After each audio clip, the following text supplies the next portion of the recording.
My name is Helen Gracewood. I'm 68 years old. I used to teach second grade. Now, I grow tomatoes. I read. And I go days without speaking more than 5 words. Not because I'm lonely, because I've learned silence can do what shouting never could. But today, in this moment, I had to speak. "What are you doing here? You were uninvited yesterday," the bride hissed, right there, in the middle of the ballroom I paid for. She didn't whisper it. She didn't pull me aside. She performed it, as if humiliating the mother of the groom was part of the program. All eyes turned to me. I stood still, just a soft black dress, a silver hairpin holding up my thinning curls, and the purse I've carried for years. No makeup, no corsage, no seat at the table. But I was the one who paid for the chairs. I looked her in the eye and said, "I'm leaving. But first, meet my guest." I turned to the door behind me and gave a small nod. When he stepped in, the temperature dropped 10 degrees. His name is Jack Rivera. And the moment she saw him, she dropped her champagne. The glass shattered, loud and sharp against the marble. Her hand flew to her mouth, but it was too late. Her body betrayed her. That's when the room froze, like we all inhaled and forgot how to breathe out. You probably think I ruined my son's wedding. You're not wrong, but you're also not right.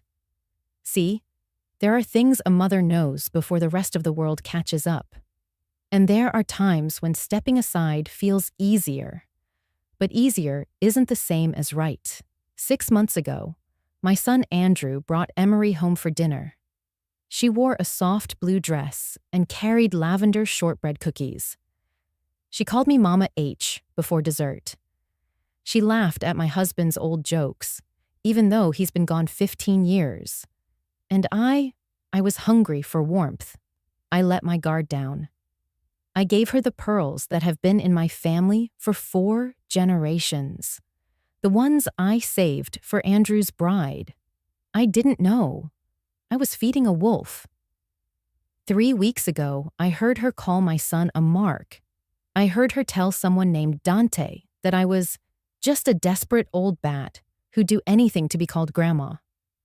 She laughed, and something inside me broke, but not in the way you think. It didn't break like a cup falling from the counter. It broke like a lock. Quiet. Click. And when that lock opened, all the softness I'd lived by became a strategy. I didn't confront her. I didn't cry to my son. I didn't beg for my place at a wedding I was paying for. I made calls. I contacted an old friend who works in quiet places. And I found Jack. He had photos, emails, receipts. He had a heart that still twitched when he said her name. And he had no idea she'd changed her face and found a new fool. Until I told him. When I walked into that ballroom, I wasn't looking for a fight. I was looking for a reckoning. And when she dropped that glass, it wasn't the sound that satisfied me. It was the stillness. It was the way every smile in the room tightened. It was the moment my son turned to her and didn't know what to believe. "You think I should have stayed home? Let them get married in peace? Let me ask you something. If someone put a beautiful mask on poison, would you smile, raise your glass, and toast? Or would you lift the mask?" That day, I lifted it, with one sentence, and one guest. What happened next? Well, let me start from the beginning, and you tell me if I was wrong. 6 months earlier, it was just a quiet Thursday when Andrew first brought her home. I remember the light was soft that day, coming through the kitchen window like it didn't want to intrude. I had just taken a pie out of the oven, apple, cinnamon, and a little nutmeg, the way he liked it since he was 10. He always said store-bought tasted hollow. I was wiping my hands on a dish towel when the door opened, And there she was, Emery, soft-spoken, hands folded in front of her like she didn't quite know where to put them. She wore a pale blue dress, simple but elegant, and her hair was pulled back with a clip that caught the sunlight like it had secrets to keep. "Hi," she said, smiling. "I'm Emery. I've heard so much about you." I smiled too. He's told me just enough to make me curious. She laughed, and I admit, it was lovely. The kind of laugh that made you want to join in before you even heard the joke. Andrew was glowing beside her, like a boy showing off a perfect drawing to his teacher. That boyish pride in his eyes. And well, I melted faster than the butter on the pie. At the dinner table, she complimented everything. The china, the pie, the crocheted runner that had belonged to my mother. But what I remember most was what she didn't do. She didn't check her phone. She didn't interrupt. She didn't brag or overshare. She asked about me, my years teaching, my favorite books, whether I'd ever thought about traveling. She seemed genuinely interested in the small, forgotten corners of my life, places no one had asked about in a long time. I was caught off guard by how easy she was to talk to. Somewhere between dessert and coffee, she looked at me with those soft eyes and said, "You know, I never really had a mother. Mine left when I was little. Foster homes mostly. Good people, but not family." I didn't speak right away. I watched her run her finger along the edge of her plate, not nervously, just absent-minded, like the memory was far away and only partly hers. Andrew reached for her hand under the table. "I guess what I'm trying to say," she added with a smile that could soften granite, "is that being here tonight feels more like home than anywhere I've ever been." She reached into her purse, pulled out a small glass jar of cookies, lavender shortbread. "I baked these. I wasn't sure what you'd like, but I wanted to bring something." Something in me opened, not all at once, but like a door you didn't realize had been closed until it creaked and let in light. Later that night, after they left, I stood at the mirror, brushing my hair. I looked at the silver hairpin on the vanity, an old piece my husband gave me on our anniversary 30 years ago. Nothing fancy, just tarnished silver and a clasp that stuck sometimes. But it had held my hair through funerals and Christmases. Through all the seasons, I didn't think I'd survive. And that night, I picked it up, turned it over in my hand, and whispered, "She might be the one." Over the next few weeks, Emery and I grew close. She texted me photos of wedding dresses and fabric swatches, asked my opinion about table runners and flower colors, invited me to lunch and listened when I talked about Andrew's childhood. She always asked, always, about his favorite foods, favorite colors, favorite songs growing up. Said she wanted to understand all the layers. Once, she reached over at the farmer's market and gently straightened the silver hairpin that was slipping from my bun. "I love this," she said. "It feels like something passed down." I smiled, hand brushing hers. "It is," I said. And in that moment, a thought bloomed, that maybe, just maybe, I was gaining a daughter. But now, looking back, it's strange how easy it is to mistake attention for affection, how hunger for connection can blur the shape of a person right in front of you. I didn't know it yet, but that soft blue dress, those warm cookies, even her kind eyes, they were part of a performance. And I was sitting front row, applauding. It didn't happen all at once. No lightning bolt, no shouting, no red flags waving wildly in my face. Just small, quiet things that sat wrong. like a jigsaw puzzle where the pieces almost fit. Almost. The first time I noticed it, we were at brunch. Emery was talking about her childhood again. This time, she said she grew up in Connecticut with her grandmother. But 2 weeks earlier, she had told me she was raised in Nevada. Foster homes, she'd said. Lots of moving around. So I asked lightly, was that before or after you lived in Connecticut? She blinked. A flicker of hesitation, then a smile. Oh, you've got a good memory. I meant after. My grandma took me in after the system. It was complicated. She reached for her mimosa. Andrew didn't notice a thing. He was too busy cutting her pancakes just the way she liked. There were more moments like that. Little inconsistencies. She said she was allergic to shellfish, but ordered lobster ravioli at dinner. She claimed she didn't drink coffee, then posted a latte art photo on Instagram with the caption, "Morning Essentials." She said she had a younger brother. Then later, she said she was an only child. Each one, small enough to brush off, small enough to call memory slips. But together, they scratched at the back of my mind like a pebble in your shoe. One you don't stop walking for, but never forget is there. And I didn't want to say anything. I didn't want to become that mother, the one who can't let go, the one who sees ghosts in every shadow. Andrew was happy. That mattered more to me than anything. After years of watching him drift through birthdays and holidays with a quiet ache behind his smile, he finally seemed alive again, engaged, anchored.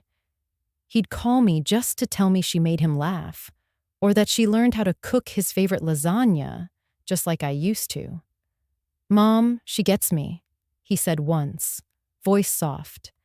"It's like she sees the parts of me no one ever cared to." And I said, "That's all I ever wanted for you." But I hung up with a strange hollow in my chest. One night, after dinner at their place, I offered to help clean up. Emery insisted I sit, but I followed her into the kitchen anyway. There, on the fridge, were 2 sticky notes. One said, "Call bank, REI joint account paperwork." The other, "Reminder, auto insurance beneficiary update." I stared at them for a second too long. She saw me. "Oh, those," she laughed. "We've been organizing everything before the wedding. Adulting is exhausting." She spoke with that same warm smile. But there was something behind it this time, a calculation. I found myself retreating inward, second-guessing everything. Was I being paranoid? Was I just not ready to share Andrew with someone else? Had the years of being alone made me suspicious of kindness? After all, Emery hadn't done anything wrong. Not really. Just blurred edges, like a painting that's beautiful from a distance, until you get close and see the brush strokes don't match. I journaled about it. I baked more. I cleaned out closets that didn't need cleaning. I told myself I was imagining things. When Andrew came over, I watched him. He was radiant, laughing more, less guarded. And when he called me Mama, in that same playful tone Emery did, I felt the sting of displacement, like I was becoming a character in someone else's life. Still, I didn't say anything. Every time I opened my mouth to mention something, a voice in my head whispered, "What if you're wrong? What if this is just you struggling to let go?" And the truth is, I was struggling. Not because Emery was taking him away, but because I couldn't tell whether she was real or simply convincing. I wore the silver hairpin every Sunday we had dinner together, a small anchor, a quiet reminder of who I was, of who he'd been, of what mothers see when no one's looking. But still, I smiled, and the trap, I realized later, wasn't hers. It was mine. A smiling trap built from my own silence. A place where love and fear held hands and said nothing at all. The call came on a Monday afternoon. I was steeping a new blend, rosehip and ginger. It smelled like something you'd drink while waiting for difficult news. The phone buzzed twice before I answered. "Hey, Mom," Andrew said. His voice was casual, but I heard the hesitation underneath, that extra pause between words. The breath held a little too long.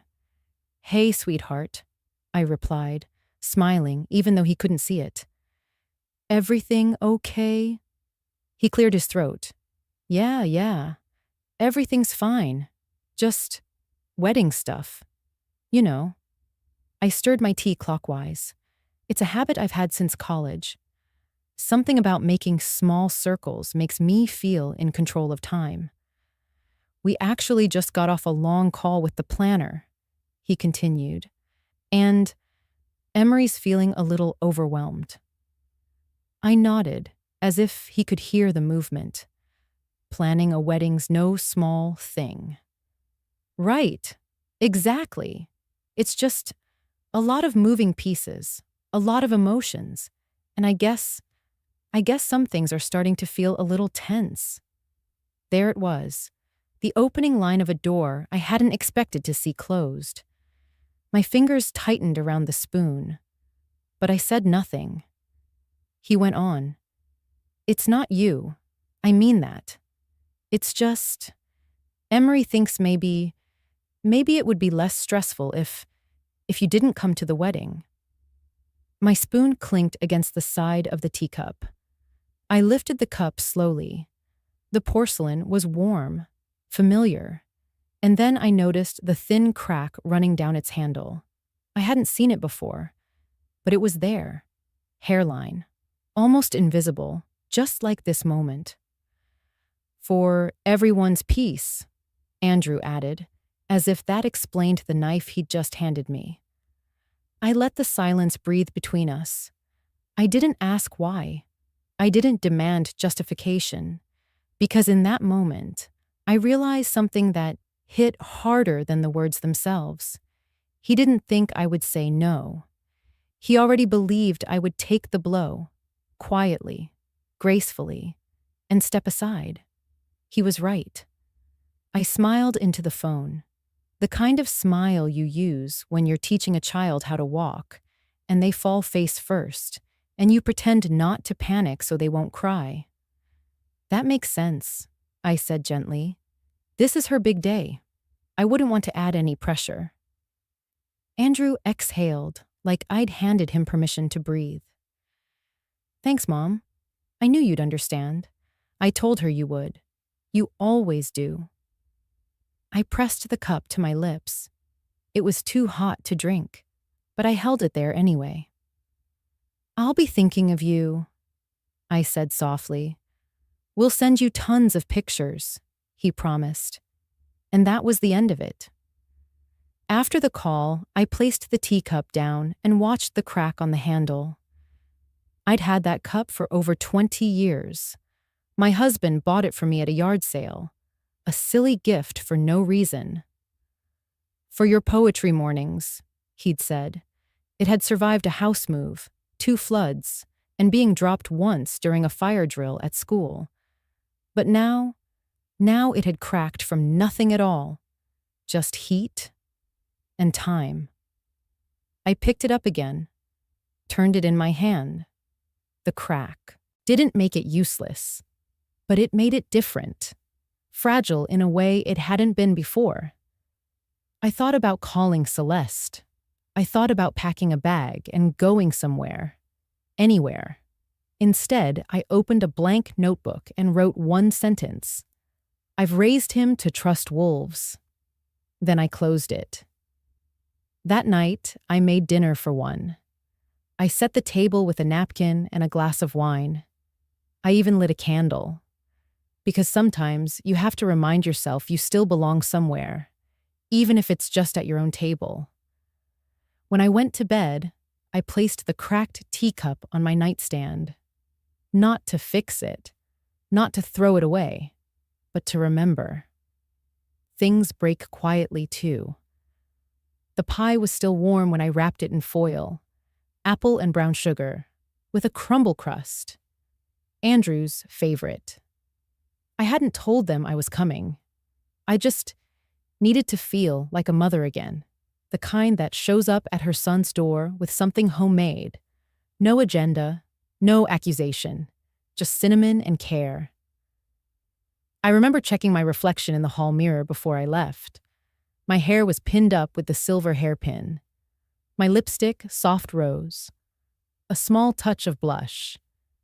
Nothing fancy, just presentable. I wanted to look like someone they'd be happy to see. The drive over was quiet. No music. Just tires on pavement and my thoughts trying not to pick at the same bruise over and over again. Maybe I had overreacted about being uninvited. Maybe I was holding too tightly. Maybe the distance I felt wasn't their fault. Maybe I just hadn't caught up to the changes. I told myself I'd only stay a minute. Drop off the pie, say hello, smile, leave. When I reached the porch, the front door was slightly ajar. I knocked gently. No answer. I called out, "It's just me." Still nothing. I pushed the door open. The living room was empty, shoes near the rug, a jacket tossed over the banister, the quiet hum of a dishwasher. It felt lived in, cozy, safe. Then I heard her voice, Emery, on the phone, somewhere down the hall, muffled at first, but as I stepped inside, it became clearer. "Listen, Dante, I told you. Stop calling me at this number. He's in the shower." I froze. I said I've got it under control. He's not suspicious. He's practically begging to be used. My body went cold. Of course he added me to his account. He thinks I'm planning our future. He's the easiest mark I've ever had. There was a pause, then laughter. Her laughter. No, she's not a problem. She thinks I'm some poor orphan craving a mother. That old bat baked me a pie last week. I nearly choked on the cinnamon. My hand tightened around the pie dish. My breath caught in my throat. I just have to keep playing sweet until the wedding. After that, I'll steer him wherever I want. Then we cash out. Another laugh. Oh, and Dante? The pearls? Real. Antique. She gave them to me. Probably thinks I'll pass them on to our imaginary kids someday. I didn't hear what came next. I couldn't. I stepped back as silently as I could. My heels made no sound on the rug. In the kitchen, I placed the pie on the counter. Carefully. Precisely. I didn't unwrap it. I didn't leave a note. I just stood there for a moment, looking at it. Steam was still rising through the foil. It smelled like home. But it didn't belong here. As I walked out the door, the air hit me like a slap. Not because it was cold, but because I was awake now. Like someone had thrown a glass of water in my face and said, "Look, really look." In the car, I sat with my hands gripping the steering wheel. The weight of the betrayal hadn't landed fully yet. It was still circling, like a hawk waiting for the right moment to strike. I couldn't cry. I couldn't speak. I just stared at the windshield, my eyes unfocused, and let the engine idle. Then I drove 3 blocks and pulled over. That's when the shaking started. My arms, my chest, my breath. It wasn't just the lies. It was the performance, the effortlessness with which she had twisted everything I had offered in love and turned it into leverage. I wanted to scream, but I didn't. Instead, I reached into my purse and pulled out my phone. I scrolled through my contacts until I saw the name. Celeste Marin. Retired. Private investigator. Former detective. Old friend. The last person who ever made me feel like I wasn't crazy for trusting my gut. I didn't call her right then. I just stared at the name. My thumb hovered over it. I whispered to no one. She played me. Then I whispered again. Not anymore. I drove home with both windows cracked. The wind tangled my hair and chilled my skin. But I didn't roll them up. I wanted to feel something real. When I got home, I made tea. The cracked cup. I didn't replace it. I placed it on the table and sat across from it like it might tell me what to do next. Because now, I wasn't just a mother watching from the outside. I was a mother who had heard the plan. And the pie I left behind? It was the last thing I ever baked for someone who didn't see me as a person. It took me 3 days to dial the number.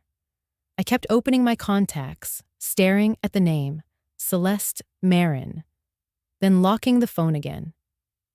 Not because I didn't trust her, but because calling her made it real. It meant admitting I'd been wrong about Emery. It meant this wasn't just a misunderstanding. It was a con. And I'd been the mark, just like Andrew. When I finally hit call, it was late, almost midnight. But Celeste answered on the second ring, her voice clear and alert as ever. Didn't expect to see your name this late. You all right, Helen? I let out a breath. No, I said. Not really. We met at a small-town charity fundraiser in our 30s, both widows by then. Both used to being underestimated. She had a wicked sense of humor and a mind like a steel trap. Back then, she was a detective with the sheriff's department. Later, she went private. We'd stayed in touch over the years. Christmas cards, occasional lunches. But this wasn't a social call. I need a favor, I said. Tell me. It's about Emery. I could hear the rustle of her sheets as she sat up. What about her? She's not who she says she is. I overheard a phone call to a man named Dante. She called Andrew an easy mark. Mocked me. Said she's got access to his accounts. That she's steering him. Celeste didn't say anything for a moment. Then, I'm coming over in the morning. She showed up at 8:04 sharp. No makeup. Hair tied back. Wearing jeans, boots, and a leather jacket I hadn't seen since 1997. I work best on coffee, she said, walking past me like it was her house. And full disclosure, I already ran a quick scan on the name Emery. Nothing popped up, which is already a red flag. I poured the coffee. I don't know what to do, I admitted. Celeste sipped, then looked at me over the rim of the mug. You called me. That's doing something. She pulled out her tablet and opened a file. Let's start with everything you do know. Full name. Where she said she was from. Work history. Anything. I told her what I could remember. It wasn't much. Emery had always deflected. She was between jobs. Said her parents died in a car crash when she was 19. Moved around a lot. Worked briefly at a nonprofit. No social media presence. No photos of family.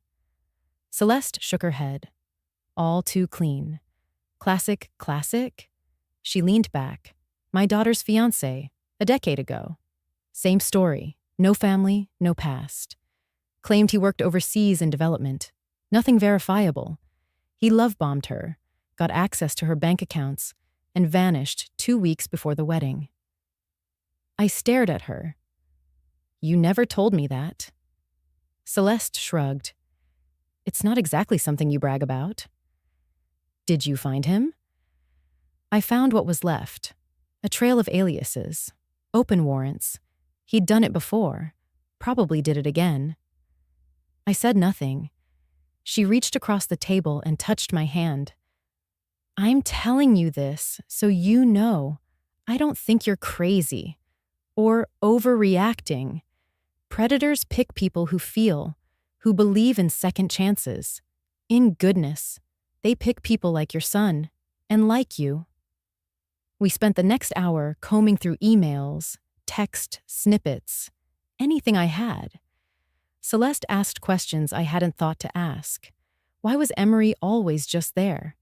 How had she met Andrew? Why was there never a friend or coworker around her? She's a professional, Celeste said. Not just manipulative, strategic, the kind who studies her prey. The word prey made my skin crawl. As Celeste stood to leave, she looked back at me. You okay if I dig a little deeper? Discreetly, of course. If I turn up something ugly, you want the truth? I nodded once. I'd rather lose the illusion than watch my son lose everything. Celeste gave me a half smile. I'll be in touch. That evening, I sat in my garden with my tea. Same cracked cup. Wind in the trees. The faint hum of distant traffic. I thought about Celeste's daughter. The wedding that never was. The pain she must have felt. But I also thought about how lucky she was to have had a mother who saw the storm before it hit. Maybe I was too late. Maybe not. But now I had help. And for the first time in weeks, I didn't feel alone. Celeste came back 2 days later, unannounced. She didn't knock. Just walked in and placed a manila folder on my kitchen counter like she was setting down a loaded gun. She's not Emery, she said quietly. I didn't ask her to sit. I didn't offer tea. I just stood there. Celeste opened the folder. Her real name is Nadia Hale, born in Kansas under that name. No record of her legally changing it. But she's gone by at least 5 aliases since she turned 21. She flipped through documents like she was turning pages in a funeral book. Nadia Hale, Mallory Sykes, Aaron Dent, Amanda Lee. And now, Emery Lark photos, ID's hotel receipts, a marriage license once annulled, a restraining order from a man in Arizona. She targets men with money but soft edges, isolates them, inserts herself into their lives fast. One of them was in the military. She pretended to be pregnant with his child for 3 months. I blinked once. She's a professional, no record of conviction, but a dozen closed cases. Settled, sealed, or dropped. She's slippery. Celeste finally looked at me. You want to stop here? I shook my head. She continued. There's a recurring name tied to some of the accounts she used. A Dante Levins, the man you heard her speaking to on the phone. I pulled his records too. She turned another page. He's a felon, wire fraud. Got out 3 years ago. They've been spotted together in Chicago and Reno. Celeste paused. She's not in love with your son, Helen. She's running a play. I didn't cry. I didn't fall into a chair or drop the pie dish in cinematic disbelief. I just stood still, listening. A part of me had already known. The moment I heard her voice say, "Easy, Mark," that was the funeral. This was just the burial. What's the end game? I asked. Celeste closed the folder. Marriage, legal access. Slowly separate Andrew from his friends. You, then full financial control, joint accounts, power of attorney if he's dumb enough. I exhaled sharply through my nose. He's not dumb. I know, Celeste said. Just in love. And love doesn't check LinkedIn. The clock ticked in the kitchen. I noticed the pie Celeste had brought, untouched on the counter. Cherry, her favorite. She must have baked it this morning, thinking it might soften the blow. It hadn't. I want every document, I said finally. You've got them. I mean soft copies, too. Celeste nodded. Already in your email. I picked up the folder, held it to my chest. Not out of sentiment, but as if it were armor. Is it wrong, I asked, that I don't feel sad? Celeste looked at me. Really looked. Number its clarity. That's what this is. It's just rare for it to come all at once. We sat down. She poured herself a cup of my tea this time. I was quiet for a while. Did your daughter ever forgive you? I asked. Celeste stirred her tea. She hated me for 2 years, didn't speak to me the entire time. Then she saw a new segment. A different man, different woman. Same story. She called me at midnight, crying. She smiled, but her eyes glistened. She said, "You saved me, Mom." Then hung up. It took another year for her to come home. I nodded. She's married now. Kids? Married, Celeste said. To a man who does have a mother. She jokes I trained her to sniff out the good ones. We both smiled. Then the smile faded. What do you want to do now? Celeste asked. I looked down at the folder, at Emery's face, or Nadia's, in a grainy DMV photo. I want to give him the truth, I said, but not just as a mother.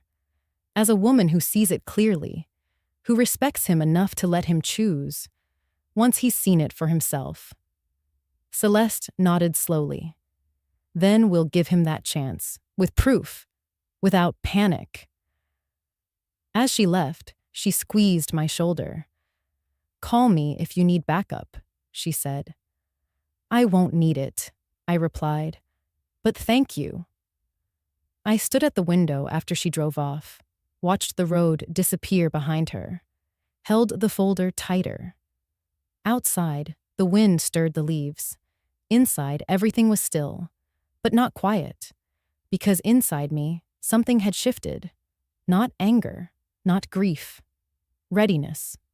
Celeste called at 7:03 a.m., sharp. She never wasted time with pleasantries. I found him, Jack Rivera, lives 2 towns over, works at a marine supply shop, has a dog named Barney, divorced, no kids. She paused. Same Jack from the Arizona case, the one Nadia, Emery, claimed was abusive. I closed my eyes. She flipped it on him? Of course, Celeste said. That's her game. Hurt first, lie second, run third. I waited until noon to call him. It felt wrong to drag someone back into pain before he'd even had his coffee. But also, it felt necessary. He answered on the 3rd ring. His voice was gravelly, but alert. This is Jack.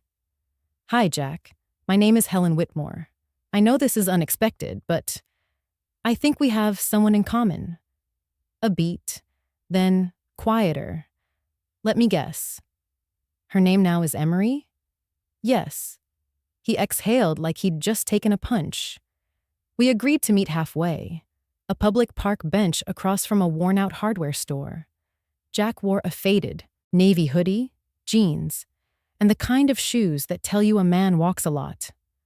A scar trailed from the side of his temple to behind his ear. He didn't offer his hand, just nodded and sat. You have a son, he said. Yes, Andrew. She's marrying him? In a week. He shook his head, slow and sorrowful. She told me she couldn't have kids, he said. Said I'd pushed her down the stairs when she told me she was pregnant. I believed her for a while. Even wondered if I had done it. Blackout rage or something. That's what she does. She gets in your head, rewrites the parts of you you thought were good. His voice cracked, then steadied. She stole $48,000, cleaned me out, said it was for fertility treatments. I took out loans, sold my boat. I listened, didn't interrupt. Let the words sit between us like coals, glowing but untouchable. She left a note on the fridge. He continued. Said I was too broken to be loved. He looked at me. You look like you bake. Am I right? I blinked, startled, then nodded. I do. She made a pie once, blueberry, my favorite. I thought it was love. Turns out it was just bait. We sat in silence for a long moment. Then I reached into my purse and handed him the folder. the same one Celeste had given me. He didn't open it, just placed it on the bench beside him like it was too heavy to hold. "She call your son Baby Duck?" he asked suddenly. I frowned. "Yes. She said it was an inside joke." Jack snorted. "She called me that too." He wiped his face. "She's got a pattern." I cleared my throat. "I didn't call you to reopen wounds, but I thought maybe you'd want to say in stopping her from doing it again." His gaze sharpened. "Are you planning something?" "I'm planning the truth," I said, delivered with eyes wide open. No screaming, no drama, just sunlight. Jack nodded. Then, "You want me to talk to your son?" "No," I said. "Not yet. I want you to be in the room when he sees the truth. If he still doesn't believe, maybe then you speak, but only if you're ready." He looked away, jaw working, then slowly nodded. "I'll come." As we stood, he looked at me sideways. "You're calmer than I expected." "I've already done the crying," I said. "Now it's about protecting him, whether he thanks me for it or not." Jack gave a half smile. Not joyful, just respectful. "There's strength in knowing," he said. "Yes," I replied, "even if it costs you everything else." He paused before turning. "Thanks for calling," he said. "Most people don't ask the ghosts if they want a second chance." He left without taking the folder. I picked it up and held it close. It smelled faintly of printer ink and lemon, Celeste's office scent.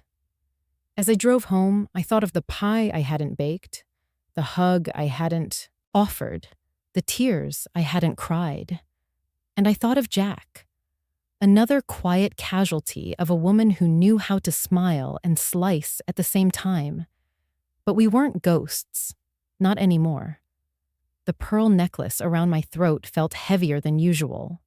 Not physically, but in the way memories can weigh you down, even when you're dressed in your best and walking with purpose.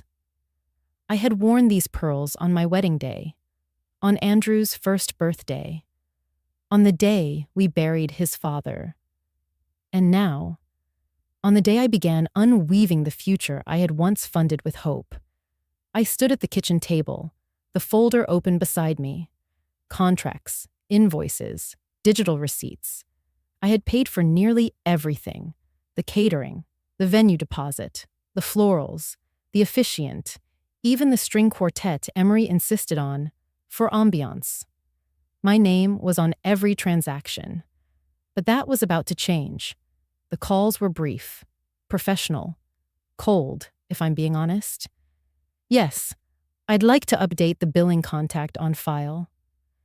"No, this is not a cancellation, simply a reassignment of responsibility." "Yes, I understand the penalties." "No, I'm not interested in rescheduling." By noon, every major vendor had updated their files. A few required written confirmation. I sent those too, with a soft smile and a clearer mind than I'd had in weeks. By 2 p.m., Emery's email would begin to fill with new invoices, all marked due immediately. By 5 p.m., the credit card she once used, mine, of course, would be declined, deactivated, and shredded, the final act of financial severance. I didn't do it out of spite. I did it because I had once mistaken silence for peace. And now, I understood that sometimes the quietest actions speak the loudest. Later that day, I took a drive out to the cemetery. It wasn't a planned visit.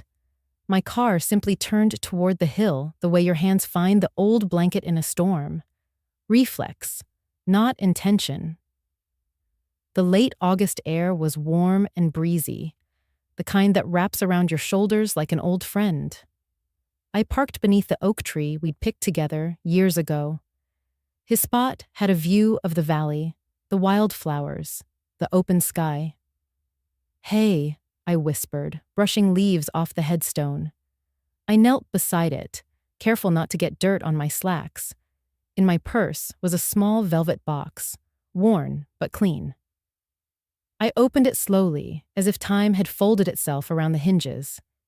Inside were his cufflinks, gold-rimmed, oval-shaped, with tiny engraved initials. J.W. Jonathan had worn them on every big occasion. Interviews, christenings, dinner parties where we pretended we weren't tired from parenting. And, of course, our wedding. I had kept them all these years. They weren't worth much in dollars. But in memory, they were priceless. "I think you'd know what to do," I murmured. The wind picked up slightly, lifting the edges of my scarf. "She's not who she says she is," I then continued. "And Andrew, he's too deep in to see it clearly." I swallowed hard. But I saw. And now, I'm doing what I can. I placed the box gently against the headstone, tucking it where the grass met granite. It wasn't a dramatic goodbye, just a symbolic one. A gesture not for him, but for me. Because carrying it any longer, the fear, the doubt, the ache would only slow me down, and I needed to be sharp. As I stood to leave, I touched the stone one last time. My fingers lingered on his name. Jonathan Whitmore, beloved husband, loyal friend, steady light. And in that moment, I realized I wasn't asking for his permission. I was informing him of my plan and trusting he'd be proud. When I returned home, I sat down at the kitchen table and poured myself a cup of tea. The same cup from weeks ago, the one with the tiny crack along the rim. Still usable, still strong, just different. Like me. Tomorrow would come quickly, and so would the storm. But tonight, I let the silence sit beside me, not as an enemy, but as an old companion. Because sometimes the quietest shift is the most powerful of all. The morning of the wedding came quietly. No fanfare. No flurry of texts or schedules or corsages. Just a still house, the ticking of the kitchen clock, and the slow breath of a woman who had already grieved. I opened my closet and stood still for a moment. I passed over the satin blush blouse Emery once complimented. Too bright, too eager. I skipped the pale blue linen dress I'd bought in hopes of a sunny spring ceremony. My hand paused on the far right. The plain black dress. Knee-length. Wool blend. High neckline. The one I had worn to Jonathan's funeral. It didn't ask for attention. It carried quiet. I pulled it out and laid it on the bed. The next item was a silver hairpin. Slim. Understated. It had once belonged to my mother. A tiny crescent moon carved at the tip. Emery had noticed it during our first lunch. Such a timeless piece, she'd said, reaching across the table to touch it without asking. I hadn't worn it since. Today, I pinned it into my hair with calm hands and eyes that didn't flinch in the mirror. There was power in choosing what the world sees. Today, I wasn't dressing for their approval. I was dressing for memory and for control. Because even grief, if you hold it properly, can look like grace. My phone buzzed once, a text from the florist, one of the last vendors I'd spoken to. The message was brief. Bride's mother says invoice must be wrong, not in her name. I didn't reply. Instead, I opened my contacts and tapped Andrew's name. He picked up on the third ring, his voice rushed but cheerful. "Hey, Mom, everything okay?" I smiled. Not because I felt like smiling, but because the sound of his voice still did something to me. Still brought back the image of a boy with skinned knees and mismatched socks. "I just wanted to say," I began slowly, "I won't be coming today." A pause. "Wait. What?" I inhaled softly. I decided to head to Savannah after all, for the weekend. I think some ocean air might do me good. It was the first time I'd lied to my son, and the lie felt soft, like a silk curtain between us. "Oh," he said. I thought you might." He didn't finish. "I wish you a beautiful ceremony," I said gently. "Truly." And then I added, "Tell Emery. I hope she gets everything she's earned." There was something about the way I said that. Even I heard the weight beneath the words. But Andrew didn't. He was too busy being grateful that I wasn't causing a scene. "Thanks, Mom. Really. I I appreciate you understanding. It means a lot." We hung up, and I set the phone down on the table beside my keys. Then I sat for a moment, still dressed, still composed, and let the silence settle around me like a shawl. I wasn't going to Savannah. But Emery didn't know that. And Andrew wouldn't know. Not yet. In the stillness of that room, I rehearsed nothing. No speeches, no confrontations, no dramatic reveals. Just one simple truth I now carried like armor. They had built their illusion, but I had built the fuse. And as I slipped on my black heels, the same ones I wore when I said goodbye to the man who once protected this family, I whispered to myself, "This time, I do the protecting." The parking lot was already full when I arrived. Black cars, white cars. One champagne-colored Bentley I didn't recognize, probably hers. I didn't park near the entrance. I backed into a space near the side hedges, angled for a quick exit if needed. The chapel sat on the edge of a private estate, modern, with sharp glass architecture that made the surrounding trees look like they were watching. I waited 10 minutes in the car before stepping out. No one saw me. That was the plan. I chose the garden entrance, a side gate meant for staff or florists, still slightly ajar. The hinges creaked faintly, just enough to remind me. Every step forward would echo. I walked slowly along the stone path, shoes sinking slightly into the moss-lined edges.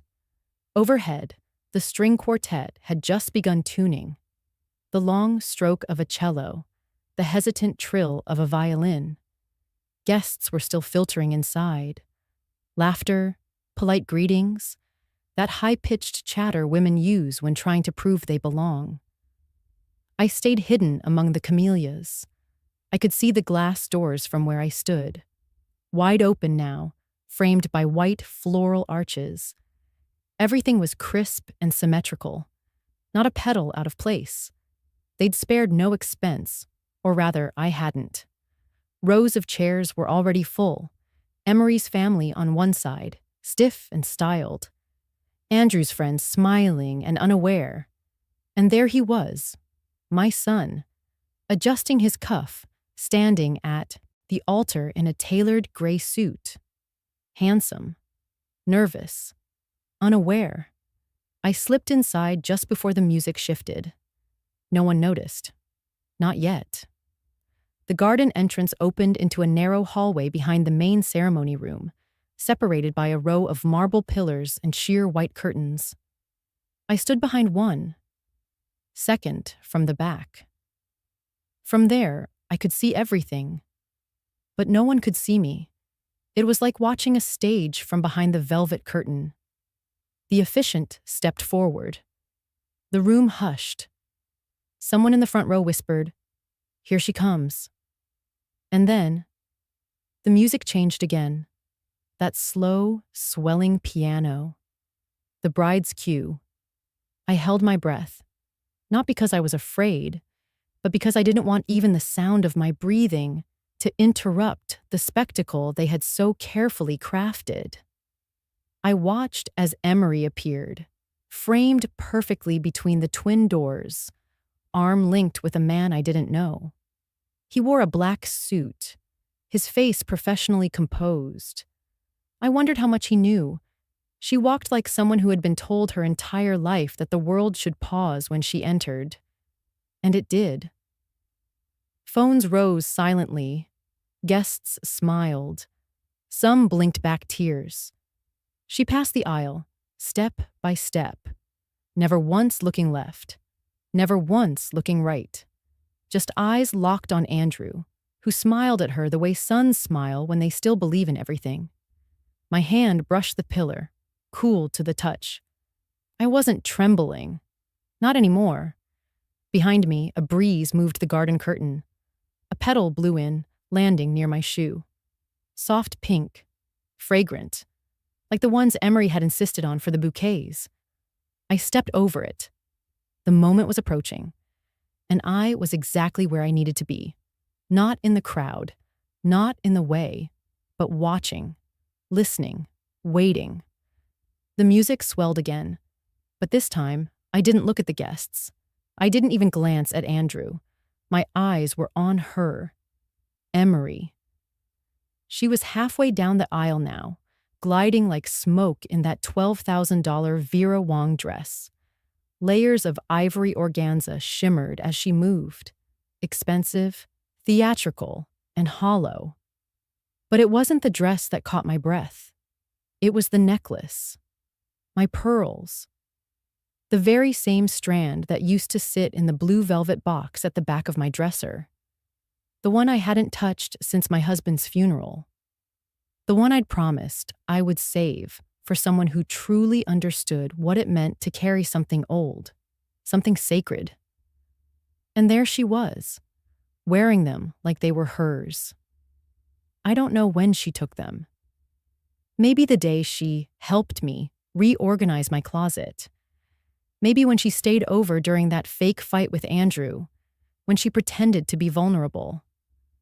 All I know is she wore them deliberately. They weren't just jewelry. They were a message. She wanted to be seen. She wanted the world to believe that I had given them to her, given her approval, given her everything. I didn't move, didn't blink. My hands stayed tucked into the folds of my coat. I knew better than to disrupt a performance while the lead actress was still in her spotlight. At the altar, Andrew reached for her hand, and for a moment, I saw it. The small, almost invisible flinch before she smiled again. She turned it into a giggle, tilted her head just so, pressed her cheek to his shoulder. Camera shutters snapped. Guests sighed. It was all going according to script. The officiant stepped forward. He was young, mid-30s, with an eager, polished voice. "Dearly beloved," he began, "we are gathered here today to witness the union of—" I pulled my phone from my coat pocket. No one noticed. They were all watching the altar. I opened the message I had pre-written and hovered my thumb above the screen. I took one last look at her. The pearls gleamed under the glass chandelier, catching the light like frozen lies. She glanced over the crowd, so sure of herself, so certain this day would seal the story she'd written for herself. She didn't know the final chapter wasn't hers to write. I pressed send.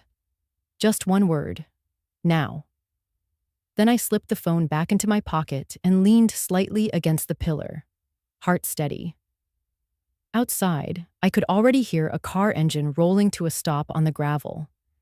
Inside, the officiant continued. Marriage is a bond built on truth. I almost smiled at that.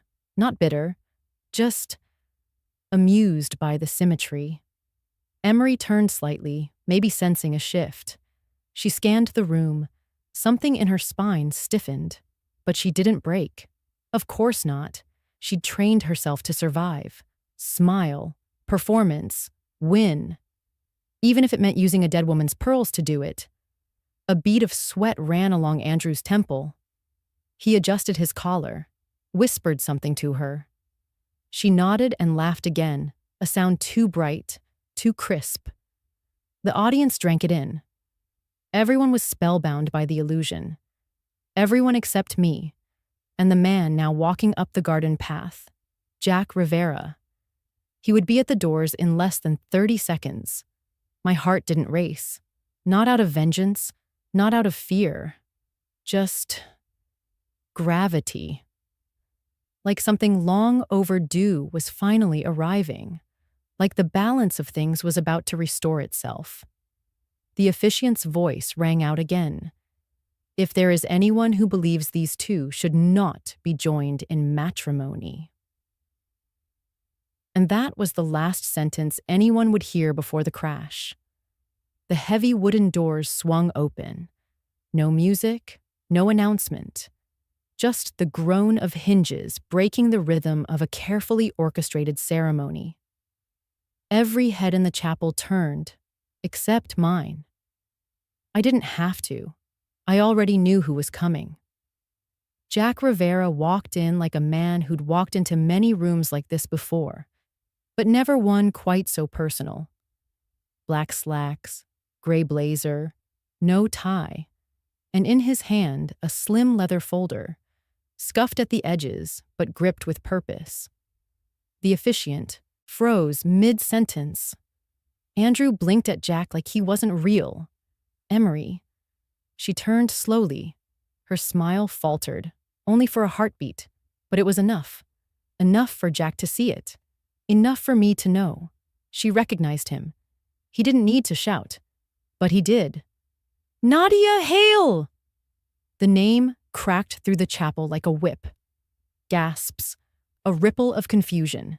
Heads turned from Jack to the bride, back again. Even the florist near the altar dropped a rose bucket. Emery stood rooted, color draining from her face. The pearls at her neck suddenly seemed heavier. I'm sorry to interrupt, Jack continued, stepping further inside. But I couldn't let this wedding happen without the truth. Because that's not Emery Whitlock standing up there. He held up the folder. Inside were copies of documents, marriage licenses, arrest records, photos, everything Celeste had found and more. She's Nadia Hale, known con artist, has used 6 aliases across 3 states, and this isn't the first man she's tried to marry under a fake name. No one looked at me, and that's how I wanted it. This wasn't my battle to fight. It never was. I was just the woman who made the phone call. Emery stepped forward, voice tight but still clinging to control. I don't know who you are, but you need to leave. This is private. Do you want me to list the others, Nadia? Jack's voice was calm. Ben in Austin. Michael in Tampa. Should I keep going? She shook her head slightly, as if that alone could erase him. Andrew spoke for the first time. Wait, what is this? His voice cracked. What's happening? Jack turned to him, softened for a moment. I'm sorry, son. You don't know me, but I was you, 5 years ago. She almost got my family, my home, my identity. I got out with a warning. You might not. I watched Andrew closely. His fingers let go of hers, the smallest motion. But I saw it. The shift. I have no idea what he's talking about, Emery snapped, but her voice pitched higher, more shrill, less composed. He's clearly disturbed. Can someone get security? No one moved. The officiant stepped back. The guests stared at her now, not with admiration, but confusion, suspicion, doubt. Jack didn't say anything else. He didn't need to. He just placed the folder gently on the front pew and walked out. The silence he left behind felt like thunder. Emery stood alone at the altar now. No groom holding her hand, no guests applauding, just the echo of a name she thought she'd buried. I stayed hidden behind the pillar, still, composed. But inside, there was no celebration, only truth. Only the quiet hum of justice arriving not with sirens, but with documents and an open door. Andrew looked down, face ashen. He didn't speak to her, didn't yell, didn't cry. He just turned, walked down the steps, and out the same doors Jack had used. One guest entered, one son left, and the bride, still standing, still clutching stolen pearls that now felt like chains. The silence clung to the air like thick humidity. Emery stood frozen at the altar, pearls tight around her neck, her lips parted as if a lie had been halfway formed, then abandoned. Andrew had followed Jack halfway down the aisle before he stopped. He turned back. He didn't return to her. He stood midway, stuck between truth and the woman he thought he loved. I need you to tell me that's not true, Andrew said. His voice was soft, but I could hear the panic rising under every word. Please, Em, please tell me you're not Nadia Hale. Emery flinched. I told you, I have no idea who that man is, she said, arms spread in mock disbelief. He's insane, obsessed. I've never seen him before in my life. But he had paperwork, Andrew insisted. Photos, names, addresses. Photos can be faked, she snapped. Anyone can put together a folder and show up pretending to be a victim. You believe him over me? I could see the war inside my son. Logic battling love, embarrassment battling pride. And just when it seemed he might walk back toward her, her voice said something else, not from her mouth, but from Celeste's phone. Celeste stood at the very back of the room by the old wooden doors. She raised the phone high, tapped the screen, and let the audio play. It was quiet, but piercing. Honestly, I thought the old lady would have dropped dead already.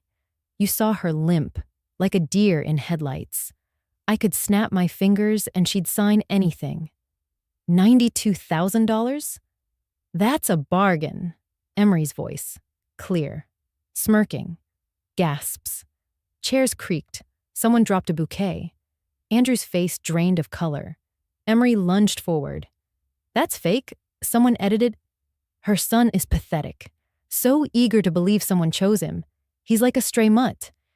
You feed it once and it follows you home. I'll get the house in 3 months max. Andrew staggered back as if slapped. He blinked. His lips moved, but no words came. His hands went to his temples, as if trying to rub away the sounds. The third clip played. After the wedding, we go straight to the notary. The power of attorney forms already in the folder. She thinks it's a bridal gift transfer. She won't know what hit her. That was the final nail. Emery turned. Her poise collapsed. No, that was taken out of context. She stepped toward Andrew. You said you loved me. You promised we'd build a life. He stared at her, still not speaking. But something inside him had fractured, visibly. The officiant quietly closed his binder. A guest stood up and walked out, then another, and another. Emery turned to face the room. Her mascara had begun to smudge, not from tears, but from panic sweat and rage. She scanned for me, but I had stepped back, just enough to be in the shadows. Her eyes locked on Celeste instead. You set me up, she hissed. You spied on me. Celeste didn't flinch. She only said one thing. You set yourself up. Andrew finally moved. He didn't yell, didn't throw the bouquet, didn't curse. He simply reached into his jacket pocket and pulled out the ring, held it between thumb and forefinger like it was something foreign, unfamiliar, and then he let it drop to the floor. It bounced once on the marble, a sound louder than any scream. Emery stood alone now. Bride, dress, pearls, lies. The fantasy shattered, and in the ruin no one rushed in to save her. I didn't smile, not yet. Justice isn't about joy. Sometimes it's just the quiet removal of illusion, piece by piece, lie by lie. I thought nothing could follow the sound of that ring hitting marble. But then Jack raised his hand, slowly, deliberately, and tapped a final file on his phone. He looked at Andrew. Not at Emery, at my son. I wasn't going to play this, he said, voice low, but I think you deserve to know what your fiancé thinks about your family, about your mother. I felt my lungs lock. Jack pressed play. She's just a joke. The old bat's desperate for grandkids. Time did not stop. It sliced, right down the middle of the chapel, right through my son's spine, right through the floor beneath us all. The words echoed. Not because Jack replayed them, but because they didn't need to be repeated. They clung. They echoed in the quiet between heartbeats. I saw Andrew's body go still. He didn't gasp. He didn't speak. He just froze. His eyes moved slowly, as if replaying something he'd once brushed off, or tried to rationalize. Something he knew but hadn't let himself believe. He turned his head slightly, looking toward me. And that's when I felt it. The shift. Not pity, not guilt. Recognition. A man realizing he had handed a knife to someone and they used it. On the person who raised him. Emery broke the moment with a laugh that was more a bark. Oh, come on, she said. That is what breaks you? Not the audio? Not the fake paperwork? One little joke about your mommy? The crowd hadn't moved. The officiant had stepped aside entirely. Even the musicians at the side of the room sat rigid, hands off instruments, waiting to see what the next beat would be. Andrew's voice came out so soft I almost didn't hear it, but every syllable landed like a nail in wood. You called my mother a joke? That was the line, the point of no return. He said it without fury, without tears, just devastation. Like someone who finally looked at the house they built and realized every brick was made of wax. Emery scoffed. Oh, grow up. She's a grown woman who can't stop hovering like she's the center of the universe. Have some cake. Helen made it. Did you call your mom? We should invite her to the tasting. It's exhausting. That laugh again. Everyone knows she's obsessed with playing grandma. It's sad, honestly. A little desperate. I didn't flinch. I'd heard worse. Just not with so many people watching. Andrew's jaw flexed.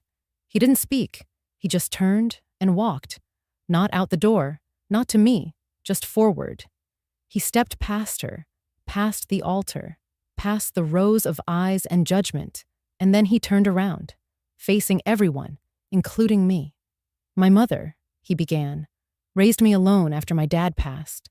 She worked nights and still showed up for every field trip. She packed lunches even when we barely had food. She saved money in envelopes labeled wedding long before I ever met you. He looked at her. I don't know who you thought you were marrying, but I promise you, he doesn't exist anymore. Then, and only then, he turned to me. Mom, he said quietly, I'm sorry for not seeing it sooner. My legs felt like sandbags, my throat raw. But I nodded, because the truth didn't need my voice to be real anymore. It stood on its own now, visible, unavoidable. Emery stood rooted, no more charm, no more bluff, just a girl in pearls, surrounded by the wreckage of her own invention. Jack tucked his phone away, said nothing. He had done what he came for. Celeste met my eyes from across the room and gave the smallest nod. Not triumph. Just resolution. That one sentence, you called my mother a joke, didn't need an answer, because the answer was standing in a torn veil and $12,000 worth of regret. And for once, I wasn't the one who needed to explain anything. Not anymore. I didn't plan on stepping forward. I had told myself I would stay silent, invisible. Just a shadow at the edge of the crowd, letting the truth speak for itself. But then it happened. Emery's eyes swept the room like a hunted animal, spinning toward the disruption, the stairs, the unraveling of everything she'd built. And then, her gaze locked on mine, a beat, a flicker. Then her finger pointed straight through the rows of guests, straight through the hush. "You!" she snapped, voice rising sharp over the silence. "You weren't even invited." I let the moment stretch. People turned. Eyes followed her outstretched hand until they found me, standing still beneath the archway of the side garden entrance. I took one breath, then I stepped forward, heel by heel, measured calm, like I wasn't walking into a battlefield, but returning to my own home, because in many ways, I was. "You lied," she spat, backing toward the altar. "You told Andrew you were going to Savannah." "I did," I said, stopping mid-aisle. And that was a lie. Gasps fluttered like paper wings. But what I didn't lie about was you. Her face twisted. Not rage, not shame, panic. Because now it wasn't just her lies falling. Apartment. It was her story. The one she thought she controlled. The one where I was the desperate old mother clinging to relevance. I looked at Andrew, whose face was pale, frozen. He didn't stop me, didn't move. And that silence gave me my answer. This was my moment now. "You know what's funny?" I said, letting my voice carry through the space without needing to raise it. All these years, I thought silence was strength, that letting things go meant I was being wise. I looked slowly across the room. But silence doesn't protect anyone when lies are allowed to grow in the empty spaces. Emery crossed her arms. "This is pathetic. You're just trying to make yourself the center of attention." I smiled, just slightly. "No, Emery. You tried to do that. With my pearls, my name on the checks, my son's affection." I looked her square in the eye. "I'm just here to take it back." A low murmur swept the crowd. It wasn't gasps this time. It was breath. Shifting. Energy redirecting. "You want attention?" I asked. "Fine. Here it is." I reached into my bag and pulled out the tiny leather folder I'd carried since the morning. Not legal documents. Not recordings. Just one printed email in color. I held it up. Face out. Andrew's head turned. It was the seating chart. The one Emery's planner had sent. The one where my name had been replaced with Grooms +1 TBD. No table, no plate, just a placeholder. "Even strangers were given better spots than me," I said calmly. "Because you didn't want me here. Not as a guest, not as family, not even as the woman who raised the groom." I looked directly at Andrew now. "You should have known. But you didn't want to." His throat bobbed, eyes darting from me to Emery, to the planner, to the floor, then back to me. And there it was again. That shift, that slow awareness that no matter how long you try to keep the pieces from falling, the moment they do, it's all yours to clean up. Emery stepped toward me, lips curled. "You just love being the martyr, don't you?" "No," I said simply. "I just stopped pretending I wasn't the target." I folded the email and placed it back in my purse. Not to use, just to remind. Then I took one final step closer. "Next time," I said softly, "don't underestimate the woman who stayed silent long enough to let you hang yourself with your own words." And with that, I turned and walked away. No need to raise my voice. No need to linger. Because for the first time in years, every eye in the room finally saw me. Not as Andrew's mother. Not as the bank account. Not as the burden. But as Helen Whitmore, the woman who had just reclaimed her name, her voice, and her place in the story. Emery didn't crumble the way I thought she might. She burned. "You'll regret this," she shrieked as I turned away. Her voice, once so carefully composed, now cracked through the chapel like glass breaking under pressure. I stopped halfway down the aisle, not because I was afraid, but because I wanted to see what she'd do when no one stepped in to save her. Andrew finally found his voice. "Emery, stop!" She spun to him like a cornered animal. "You're taking her side? After everything I've done for you? What exactly have you done?" he said, louder now, his jaw tight. "Besides lie, manipulate, humiliate my mother." I watched from behind a row of chairs. No one intervened, not the wedding planner, not the bridesmaids, not the minister still awkwardly frozen mid-aisle with his book open. Emery threw her bouquet to the floor. "That woman doesn't care about you. She's just bitter and jealous." Andrew stepped between her and me. Number.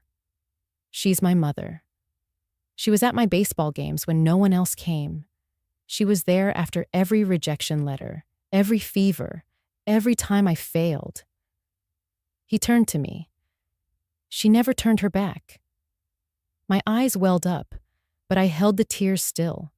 This wasn't a moment for crying. It was a moment for witnessing. Quietly, steadily, because something deeper than vengeance was unfolding now. Something called justice. Jack took one slow step forward. He didn't raise his voice. He didn't need to. "I already sent the files to the FBI," he said, clear as day. "Corporate fraud, falsified tax returns, identity manipulation, under both Nadia Hale and Emery Callahan. The paperwork traces back 5 years. Gasps again, but not the dramatic kind. These were sharp, sucked in through teeth. The sound people make when they realize they're in the presence of something real. Emery froze. Not the kind of freeze where you're caught in a lie and try to cover. The kind where you realize you're no longer the smartest person in the room. And never were. A tall man in a dark blazer stepped in from the vestibule. He wasn't part of the wedding. Neither was the woman in the navy suit behind him. They didn't need to flash badges. You could feel it in the way the air shifted. Calm, unyielding, federal. "Emery Callahan?" the man said firmly. She looked like she might run, but there was nowhere to go. White chairs, floral arch, and a chapel full of witnesses. "What is this?" she hissed.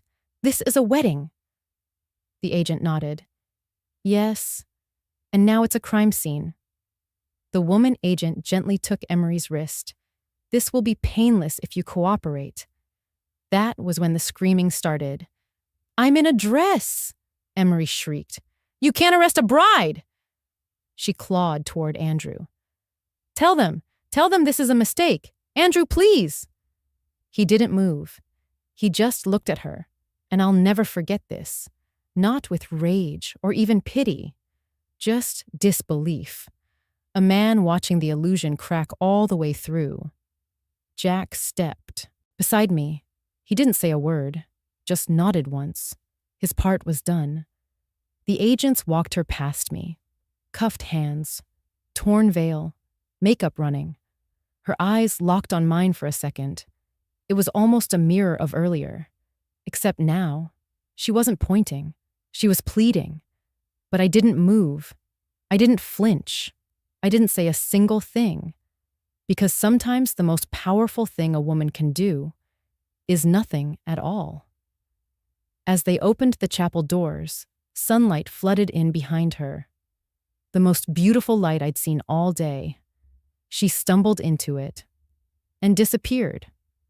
I looked at Andrew, who stood surrounded by guests, none of whom knew what to do next. The flowers drooped. The cake sat untouched. The music had long since stopped. All that remained was the sound of truth settling into the room like dust after an explosion. And me, in the back, still holding the purse with the seating chart folded neatly inside. My voice was steady as I spoke. To those wondering if I came here to destroy a wedding, I said, turning to the guests who still stared. No. I came to stop a fraud. And then I walked out, leaving behind white petals on polished tile and a stunned silence that would ring louder than any vows ever could. There's a silence that only comes after the storm, a kind of silence that doesn't feel peaceful. It feels heavy. The chapel was still full, but not in the way it had been an hour ago. No joy, no expectancy. Just guests sitting rigid in their pews like they were unsure if they'd witnessed a crime, a miracle, or something in between. Andrew stood alone under the arch. No bride, no music, no words, until he cleared his throat, and even that sounded foreign in the quiet room. "I thank you for coming today," he said. His voice cracked once before he steadied it. "I know many of you traveled from far away, gave up your weekend, rearranged your lives to celebrate with us." He swallowed hard. "But there won't be a wedding today." A few audible gasps. Someone in the third row whispered, "Oh my God." Andrew continued, "Emery is no longer someone I recognize, and that is not the foundation I want to build a life on." He held up the wedding band that was supposed to go on her finger. "I'd rather begin again with truth than continue with a lie." Someone clapped. A single clap. From a man near the back. Then a second. Then another. Until the entire room offered the gentlest applause I'd ever heard. It wasn't for show. It was respect. Respect for a man brave enough to stop a wedding instead of blindly walking into it. Andrew lifted his hand to quiet the room. "The reception has already been paid for. The food is made. The music is set. The hall is ready." He gave a small, exhausted nod. "You're welcome to join me there. No speeches, no dancing. Just thank you for being here, for seeing." No one moved right away. That's the thing about moments like this. People don't know the protocol for grace under fire, but slowly they rose, and they followed him out. Not because it was a party now, but because there was still dignity worth honoring. I didn't follow right away. I remained in the back pew, a ghost in my own son's ceremony. That wasn't. Jack leaned down beside me. He handled that well. I nodded. He's not perfect. He doesn't need to be. I took a long, steady breath. The air still held the faint scent of roses and panic.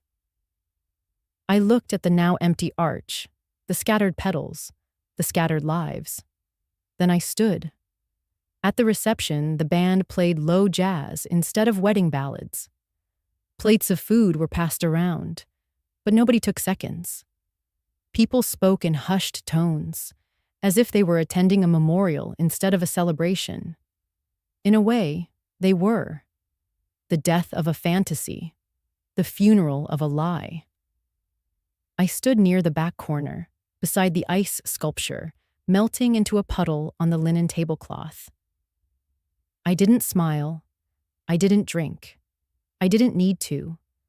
I had already said everything I needed to by saying almost nothing at all. Andrew moved through the room, speaking quietly to relatives, shaking hands, hugging older aunts. He wasn't crying, but he wasn't faking strength either.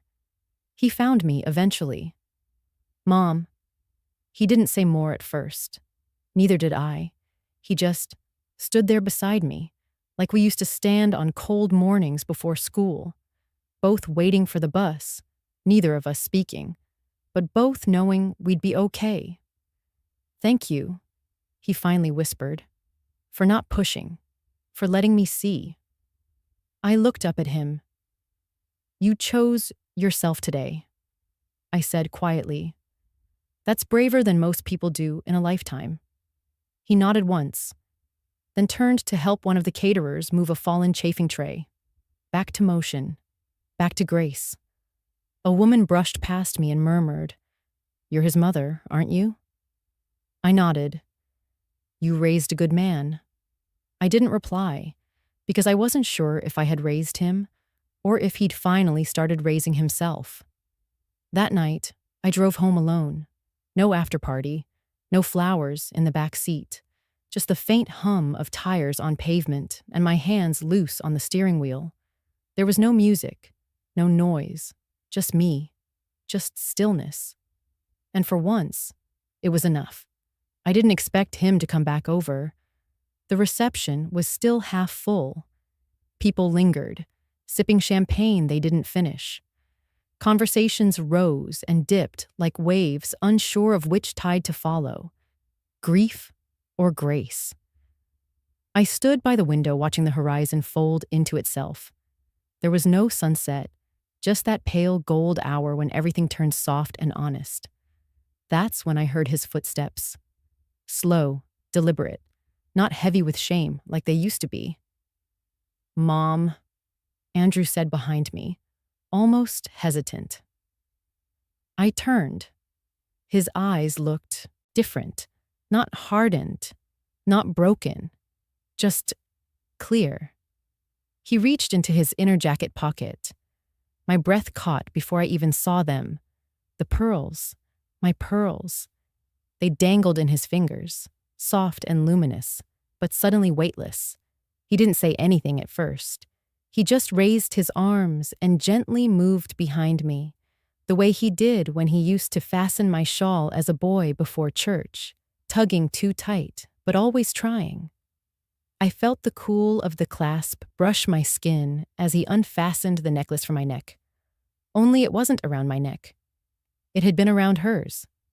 Until now. He stepped back around to face me, held them in both palms. "They belong to the woman who raised me," he said quietly. "Not the one who used me." I couldn't speak. I only reached out and curled my fingers beneath his, accepting the pearls. Not as jewelry, not even as apology, but as a truth finally spoken aloud. A truth that shimmered. He looked away after that, like the gesture itself cost him something to give, but freed him just the same. "I should have seen it sooner," he added. "I didn't want to. I think I just needed something to believe in." I nodded, my voice still absent. It wasn't time for words yet. Some moments require silence to hold them properly.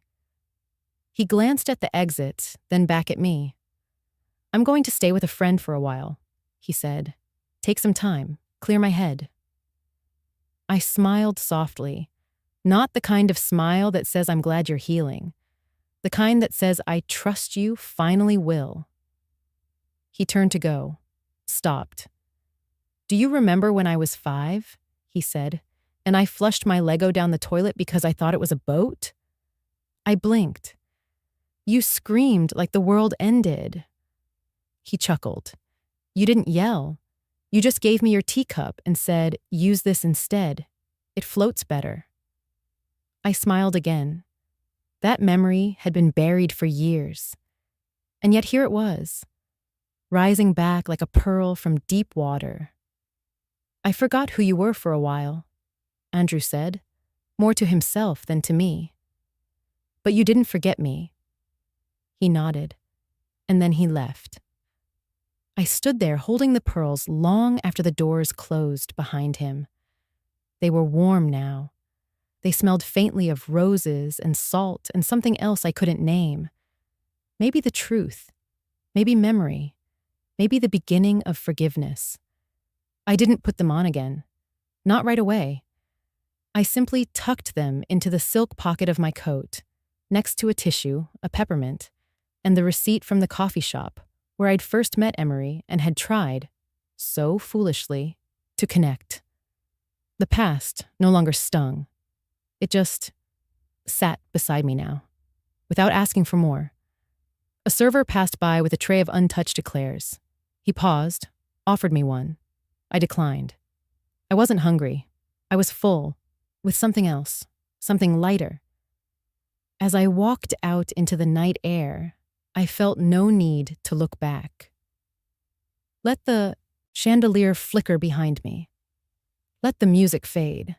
I had the only thing I came for: my son's clarity, his truth, and, in his own quiet way, his return. The dessert table was barely touched. A small mountain of lemon tarts, pistachio macarons, chocolate-dipped strawberries, all beautifully arranged, perfectly intact. Like the kind of marriage this day was supposed to celebrate. I sat on the far end of the table, porcelain saucer in hand, stirring my tea with the slow rhythm of someone who needed more time than sugar. Andrew joined me. He didn't say anything at first. He just looked over the rows of untouched sweets, like they were evidence of something he wasn't sure he wanted to name. "They look too perfect to eat," he murmured. I gave the faintest nod. Sometimes things should be too perfect to survive the truth.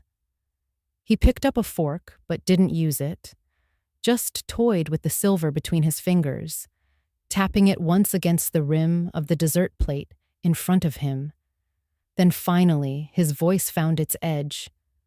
Was this really necessary? The words hovered between us, like steam off my tea. I didn't look at him, didn't offer a yes, didn't defend a number. Just took a small sip, bitter, earthy, grounding, and waited. He added softly, "You could have warned me." I met his eyes then. "Would you have believed me?" He didn't answer. His gaze dropped. We sat in that quiet pause for what felt like a full season. No music now, no vows echoing through vaulted ceilings. Just the clink of dishes being cleared and the whisper of dresses brushing by. "Sometimes," I said, setting my cup down carefully, "love means being the villain. Just for a moment." He turned toward me slowly, eyes narrowed in thought. "That's a terrible line," he said, almost smiling. "But not untrue," I replied. He leaned back in his chair. "I keep wondering, what if none of it had come out? What if Jack never stepped in? What if the audio? Then you would have married someone who called your mother a joke and your grief a weakness." He flinched. "The truth doesn't need to be shouted to hurt." "And what if I was okay with that?" he said suddenly, voice sharp, almost challenging. "What if I just wanted peace?" I inhaled slowly. That's the part no one tells you about peace. Sometimes it's just silence wearing a borrowed dress. "You would have settled for comfort," I said gently. "And in 5 years, 10 maybe, you'd wake up one morning and wonder where your spine went." I paused. "Or worse, where you went." He stared at the lemon tart for a long moment. Then, with a dry chuckle, he said, "That's a very poetic way to ruin a man's wedding day." I smiled faintly. Better one day ruined than a lifetime quietly swallowed. He finally took a bite of the tart. Winced. "Sour," he muttered. I nodded. "Honest things usually are." He looked at me again, this time with less fire, more fog. "I was angry at you," he admitted. "Still am. A little.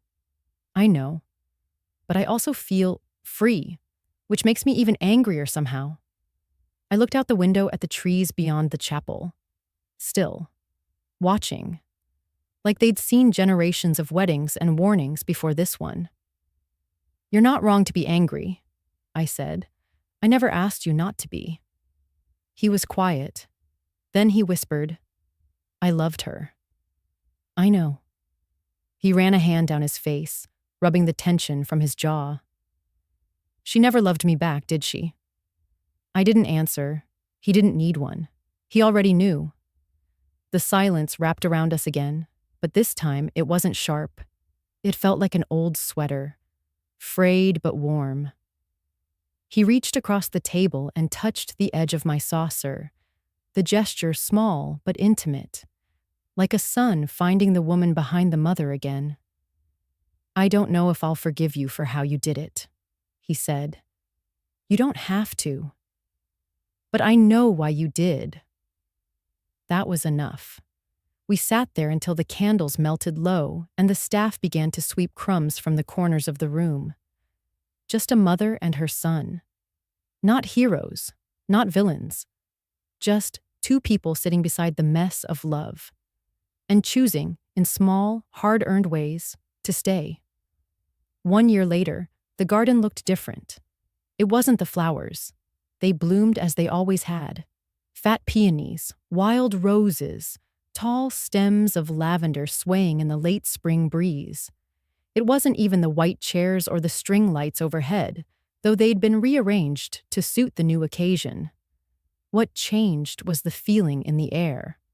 Lighter, calmer, less like a performance and more like a promise. Andrew stood by the trellis, laughing.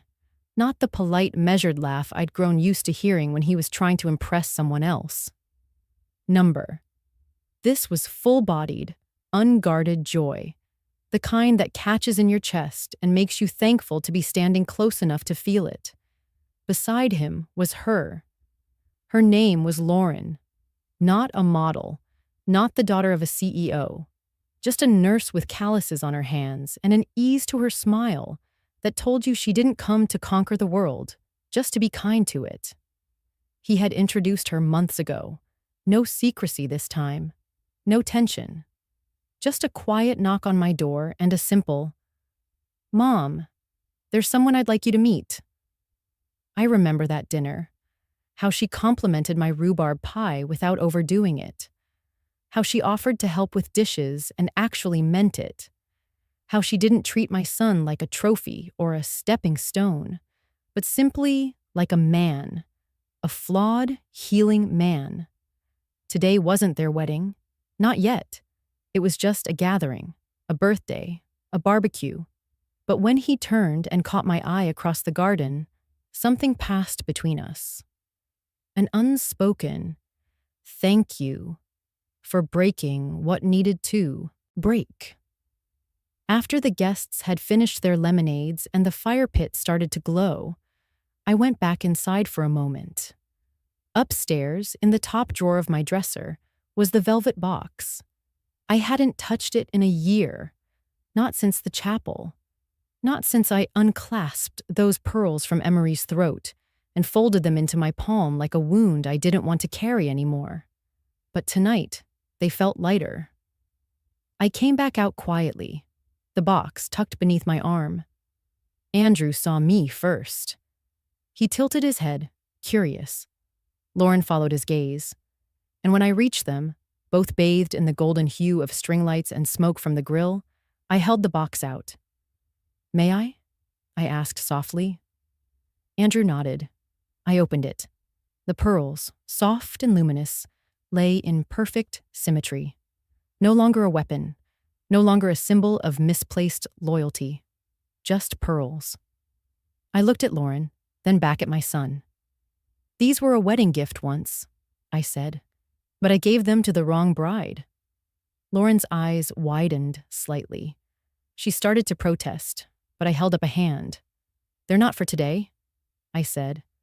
"Not yet." Her face softened. Andrew swallowed, but neither spoke. They didn't need to. I closed the box and placed it in Andrew's hands. "When the time is right," I told him, "you'll know."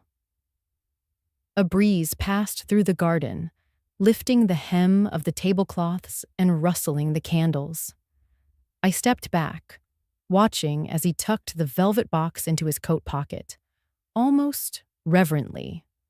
Lauren slipped her hand into his. No rush, no spectacle, just something real. And for the first time in a long time, I didn't feel like I was guarding anything. I wasn't protecting, or calculating, or waiting for the other shoe to drop. I was just present.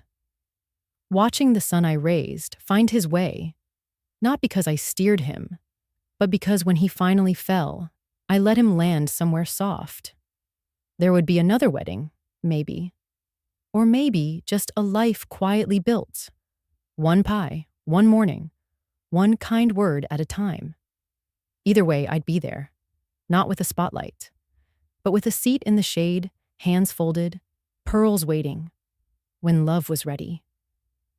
If you're still here, watching, listening, then maybe this story was never just mine. Maybe it was ours. All of us who gave too much. All of us who stayed too long. All of us who whispered, "It's okay," when it wasn't. I didn't plan to become the woman who walks away. I was raised to stay. Stay married, stay polite, stay quiet, even when it stings. And for years, I did just that. I kept the peace, folded the linens, paid the mortgages, baked the birthday cakes. No one said thank you for. And when my son chose someone who didn't choose me, I told myself to be kind, to be understanding, to be invisible, if that's what kept the family from breaking. But there's a moment, if you've been through it, you know, when the silence becomes heavier than the truth. And you start to wonder, what if leaving isn't the end? What if it's the beginning? When Emery shoved me to the side, not with hands, but with smiles dipped in poison and 1,000 subtle slights, I didn't fight back right away. I waited. Not because I was scared, not because I was weak, but because some storms need to gather before they clear the air. So if you've ever been pushed aside and you stayed silent, you were never weak. You were waiting. And when you rose, you didn't shout. You didn't burn it down. You just opened the door and walked through it like you owned the ground you stepped on. Because you do. I didn't ruin their wedding. I didn't scream or make a scene. I let the truth walk in on its own feet, in the form of a granddaughter brave enough to speak and a son wise enough to finally see. But I also didn't wait to be invited anymore. We're taught that mothers are the glue, that we must hold everything together, even when it cuts us. But sometimes, love means letting things fall apart, so the pieces that matter can find their own way back. And if you're still holding your breath, still hoping they'll see you, let me tell you something I wish I'd heard sooner. You don't need an apology to begin again. You don't need an audience to reclaim your worth. You don't need to be welcomed into know you belonged all along. Tonight, as I stand under the evening sun, its warmth soft across my shoulders, I'm not waiting for anyone to clap. I'm not rewriting the past or chasing ghosts. I'm simply home, in myself, in my peace, in the quiet power of finally choosing me. So, if you've ever had to walk away from something you built, a family, a marriage, a dream, not because it wasn't worth it, but because you were, your story matters too, more than you know.